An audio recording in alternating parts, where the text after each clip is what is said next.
அல்லாஹ்வுடைய தூதர் ஸல்லல்லாஹு அலைஹி வஸல்லம் சொன்னார்கள், அல்லாஹ் கூறுவதாக, ஒரு அடியான் என்னை எப்படி நினைக்கிறானோ அது போன்றே நானும் அவனை நினைக்கிறேன். அவன் என்னை நினைத்தால் நான் அவனோடு இருந்து விடுகிறேன். அவன் என்னை தனிமையில் நினைத்தால் நானும் அவனை தனிமையில் நினைக்கிறேன்.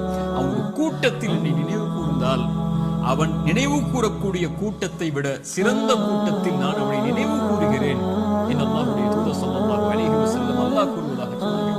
அவன் தனிமையில் அவன் நினைத்தால் என்னை, நான் அவனை தனிமையில் நினைக்கிறேன். என்னை நினைத்தால் நான் அவனோடு தான் இருக்கிறேன் என்று அல்லாஹ் கூறுகிறான். அல்லாஹ் உங்களோடு இருந்தால் ஏன் கவலை? அல்லாஹ் உங்களோடு இருந்தால் ஏன் பிரச்சனைகள்? அல்லாஹ் உங்களோடு இருந்தால் ஏன் சிரமங்கள்? அல்லாஹ்வை நேசிக்கக்கூடிய அடியார்களுக்கு லா ஹவுஃபுன் அலைஹிம் வலா ஹும் யஹ்ஸனூன், அவர்கள் கவலை கொள்ள மாட்டார்கள், அவர்கள் பயம் கொள்ள மாட்டார்கள். அவர்களுடைய உள்ளம் அல்லாஹ்வின் நினைவால் நிரம்பி இருக்கும் போது இறைவன் கொடுத்த கவலை, இறைவன் கொடுத்த சோதனை, அவன் எனக்கு ஒன்றை நாடி